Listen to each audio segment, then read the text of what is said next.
అందరికీ నమస్కారం అండి. రేపు బుధవారం చాలా శక్తివంతమైనటువంటి రోజు. ఈ బుధవారం రోజు ఒక చిన్న గ్లాసు నీళ్లతో మీరు ఈ పరిహారాన్ని కనుక చేసినట్లయితే మీ సుడి తిరిగి పట్టిందల్లా బంగారం అవుతుంది. ఏముందిలే గ్లాస్ నీరేలే అని చెప్పి తేలికగా తీసేయమాకండి. నీరు అనేది చాలా శక్తివంతమైనది. నీటితో చేసేటువంటి ఎటువంటి పరిహారమైనా సరే మన సమస్యను కడిగేసినట్లుగా తీసేస్తుంది. అంటే మనం ఇంటిని శుభ్రం చేసుకోవడానికి నీటిని ఏ విధంగా అయితే మనం ఉపయోగిస్తామో అదేవిధంగా మనకున్నటువంటి సమస్యలను అన్నిటినీ కూడా శుభ్రంగా పరిష్కరించుకోవడానికి, అంటే తీసేసిన విధంగా చేసుకోవడానికి ఈ నీటితో పరిహారం అనేది మనకు అంత అద్భుతంగా సిద్ధిస్తుంది అని చెప్పేసి పరిహార శాస్త్రంలో చెప్పడం అనేది జరిగింది. బుధవారం రోజుకి సరి సమానమైనటువంటి ఏదైనా పరిహారం ఉంది అంటే అది ఈ గ్లాసు నీటితో పరిహారం. అసలు ఈ యొక్క గ్లాస్ నీటితో పరిహారం ఎలా చేయాలి అంటే చక్కగా ఇటువంటి చిన్న చిన్న పరిహారాలు, ఇటువంటి విషయాలు అన్నీ కూడా చక్కగా ఈ వీడియో ద్వారా పూర్తిగా మీకు తెలియజేస్తాము. అదేవిధంగా ఈ చిన్నటువంటి పరిహారాన్ని ఏ సమయంలో చేయాలి కాబట్టి పూర్తిగా ఈ వీడియోని చూసేటువంటి ప్రయత్నం చేయండి ఫ్రెండ్స్. అదేవిధంగా మా వీడియోని కనుక ఎవరైనా ముందుగా చూస్తున్న వారు ఉంటే మా ఛానల్ని అయితే సబ్స్క్రైబ్ చేసుకొని మాకు కొంచెం సపోర్ట్ చేయండి ఫ్రెండ్స్. అదేవిధంగా మా వీడియో కనుక మీకు నచ్చినట్లయితే ఒక చిన్న లైక్ చేయడం మాత్రం మర్చిపోకండి. చాలామంది కూడా ఎన్నో రకాలైనటువంటి కష్టాలతో, సమస్యలతో బాధపడుతూనే ఉంటారు కదా. అంటే ఎక్కడి దాకా ఎందుకండి, అదేదో మీకు అవ్వచ్చు, నాకు అవ్వచ్చు, ఇలా ఎన్నెన్నో రకాలమైనటువంటి బాధలతో, సమస్యలతో ప్రతి ఒక్కరం కూడా సతమతమవుతూ ఉంటాము. ఇంట్లో గొడవలు అవ్వచ్చు, మానసిక సంబంధితమైనటువంటి సమస్యలు అవ్వచ్చు, భార్యాభర్తల మధ్య గొడవలు అవ్వచ్చు, డబ్బు లేకపోవడం అవ్వచ్చు. ఎంత కష్టపడుతున్నా కూడా మన కష్టానికి తగినటువంటి సంపాదన అనేది లేక, ఇంట్లో ఒకటి ఉంటే మరొకటి లేక చాలా రకాలుగా నలిగిపోతూ ఉంటామన్నమాట. మానసికంగా ఎంతో శోభను అనుభవిస్తూ ఉంటామన్నమాట.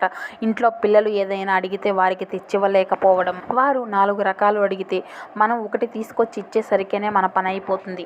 అలా కొంతమందిని చూస్తేనేమో వారి పిల్లలు అడిగిన దానికన్నా కూడా ఎక్కువగా తెచ్చి ఇస్తూ ఉంటారు. అంటే వారి యొక్క సంపాదన అనేది అంత రెట్టింపు ఉంటుందన్నమాట. అది చూసిన మనకు కూడా బాధేసిద్ది కదండి. దేవుడా ఏంటి ఈ పరిస్థితి, నాకే ఎందుకు ఈ కర్మ.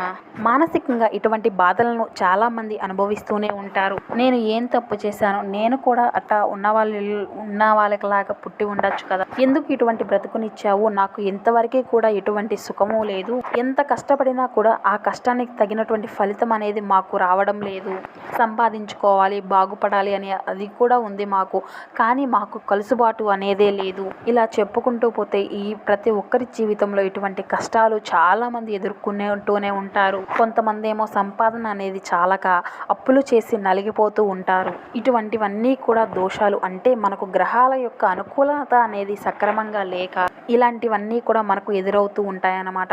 అంటే ధన ద్వారాలు అన్నీ కూడా మూసుకుపోవడం, మనం చేసేటువంటి పనులకు అడ్డంకులు అనేవి ఏర్పడము, మనం కష్టం చేసినా కూడా దానికి తగినటువంటి ఫలితం రాకపోవడము, లేదంటే ఎంత సొమ్మొచ్చినా కూడా అది నీటికి లాగా ఖర్చు అయిపోవడము, ఇటువంటివన్నీ కూడా మనం గమనించినట్లయితే ప్రతి ఒక్కరి జీవితంలో కూడా జరుగుతూ ఉండేయనే చెప్పుకోవాలి. అంటే రాహుకేతు గ్రహాలు అనేవి కొన్ని యొక్క అనుకూలత అనేది మనకు లేకపోవడం వల్ల కూడా ఇటువంటి పరిస్థితులు అనేవి మనం ఎదుర్కోవాల్సి వస్తుందన్నమాట.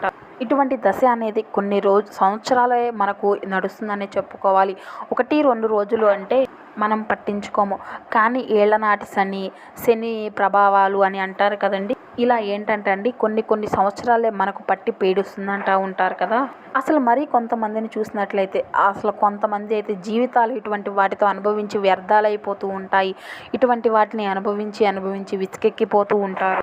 కాబట్టి ప్రతి మనిషికి కూడా ఇటువంటి దోషాలు అన్నిటినీ కూడా కడిగేసి మనం కూడా చక్కగా గొప్పలాగా సంపాదించుకోవాలి, చేయాలి అని అనుకుంటే వాళ్ళు చేసేటువంటి రహస్య పరిహారాలు ఇవేనన్నమాట. వాళ్ళు చేసేటువంటివి వారికి ఉన్నటువంటి సమస్యల నుండి బయటపడి వాళ్లకు కలిసి వచ్చే విధంగా చేసుకుంటూ ఉంటారు.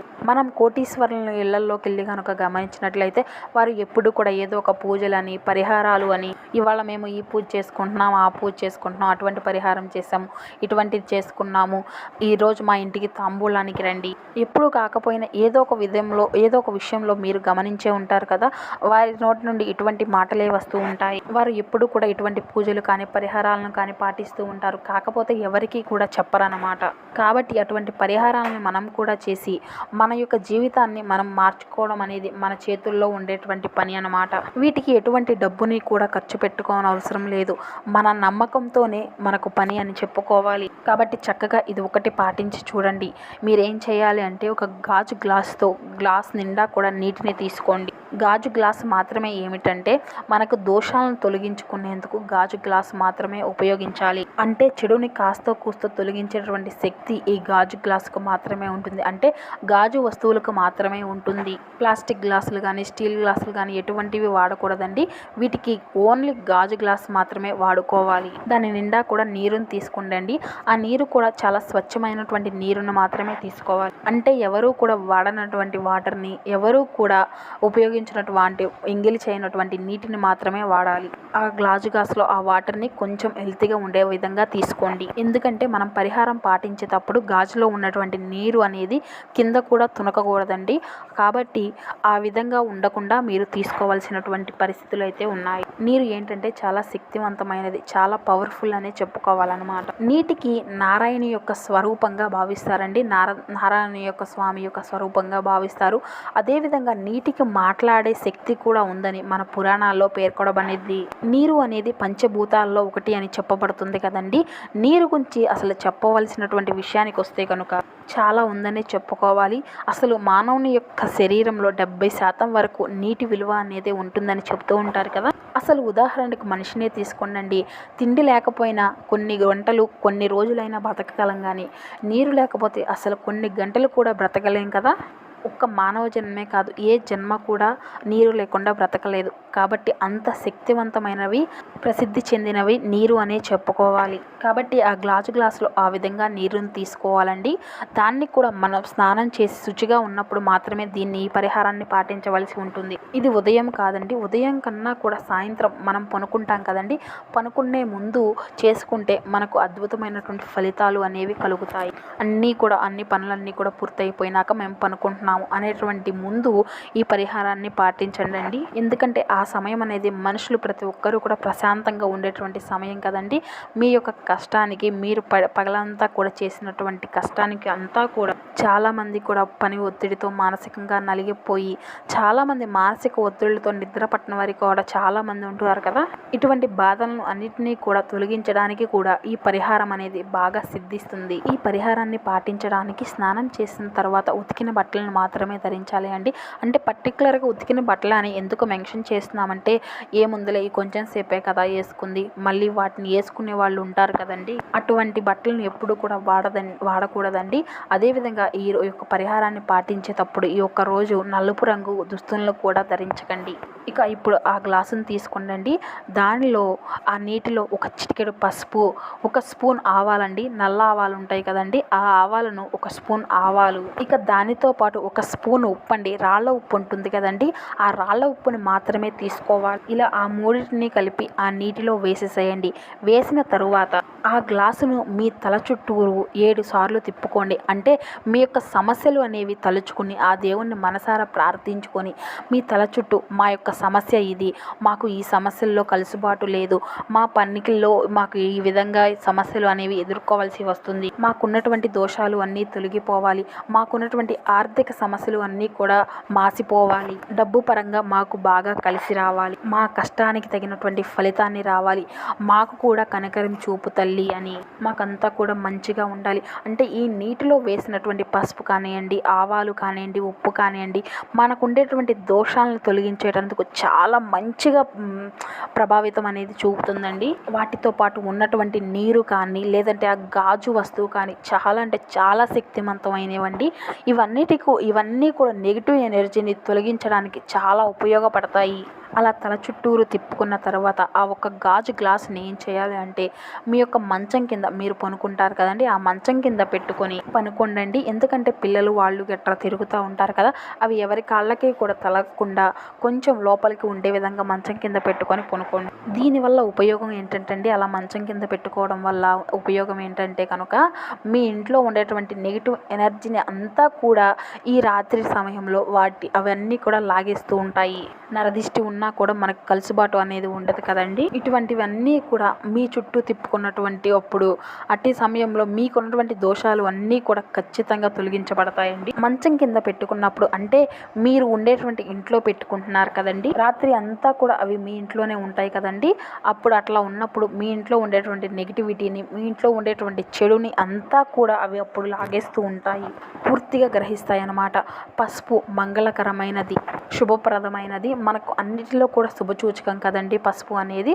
ఇక ఆవాలు ఏంటంటే అన్నిటిలో ఉండేటువంటి దిష్టిని తొలగించడానికి, మన జీవితంలో ఉండేటువంటి దరిద్రాన్ని తొలగించడానికి అవి చాలా చక్కగా పనిచేస్తాయి. రాళ్ల ఉప్పు అంటే లక్ష్మీదేవి స్వరూపంగా భావిస్తారు కదండి. కాబట్టి ఇటువంటి ఉప్పుతో మనం ఎటువంటి పరిహారాన్ని చేసినా కూడా చాలా మంచిగా సిద్ధిస్తుంది.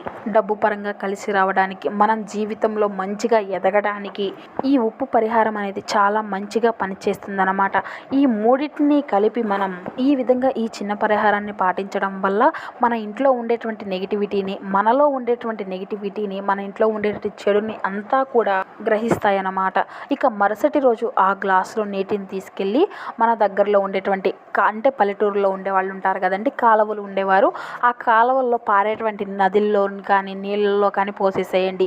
అది మాకు వీలు కాదు, మేము సిటీ లైఫ్లో ఉంటున్నాం, సిటీ లైఫ్ మాది అనుకునే వాళ్ళు డ్రైనేజ్ కాలువలు ఉంటాయి కదండి, వాటిలో పోసేసుకోవచ్చు. అలా పోయడం వల్ల మనకున్నటువంటి దరిద్రము, చెడు, మనకున్నటువంటి నెగిటివ్ దోషాలు అన్నీ కూడా అలా కొట్టుకుపోతాయి. ఇక వాటితో పాటు మనకున్నటువంటి ఆర్థిక ఇబ్బందులు అన్నీ కూడా తొలగిపోయి మీకు ఉపశమనం అనేది ఖచ్చితంగా కలుగుతుంది. ఆర్థిక పరంగా మంచి లాభాలను చూసుకోగలుగుతారు. అదేవిధంగా అప్పులు ఏవైనా ఉన్నట్లయితే వాటి నుండి కూడా మీకు ఉపశమనం అనేది ఖచ్చితంగా లభిస్తుంది. దీనికి ఖర్చు ఏముంది చెప్పండి. మనకు వేలకు వేళ్ళు పెట్టేసి గురువుల దగ్గరికి వెళ్ళి పరిహారాలు చేయించుకుంటూ ఉంటారు కదా. స్వయంగా మన చేతితో మనం చేసుకునేటువంటి ఈ చిన్న పరిహారం కానీ ఫలితం మాత్రం అద్భుతంగా ఉంటుందండి. నమ్మకంతో చేయండి. చక్కగా బుధవారం రోజున పనుకునే ముందు ఈ పరిహారాన్ని పాటించి పనుకోండి. మరుసటి రోజు మీకుండేటువంటి మొండి బకాయిలు కూడా మీకు వసూలు అవడం చూసి మీరే ఖచ్చితంగా ఆశ్చర్యపోతారు. అంత పాజిటివ్ రిజల్ట్ అనేది మీకు ఖచ్చితంగా వచ్చింది అన్నమాట. మీకుండేటువంటి దోషాలు అన్నీ కూడా తుడుచుకుపోతాయి. సో చూసారు కదా ఫ్రెండ్స్, మీకు పూర్తిగా అర్థమైంది అనుకుంటున్నాను. సో ఈ వీడియో కనుక మీకు నచ్చినట్లయితే ఒక చిన్న లైక్ చేయడం మాత్రం మర్చిపోకండి. మీరు ఇచ్చే ఒక చిన్న లైక్ మాకు ఎంతో సపోర్టివ్గా ఉంటుందండి. అదేవిధంగా మరికొందరికి చేరి మరికొంతమంది తెలుసుకునే విధంగా ఉంటుంది. మేము పడినటువంటి కష్టానికి మాకు కూడా కొంత సపోర్టివ్గా ఉంటుంది కదండి. మాకు కూడా ఒక చిన్న లైక్ ఇచ్చి మమ్మల్ని కూడా సపోర్ట్ చేయండి. Thank you for watching.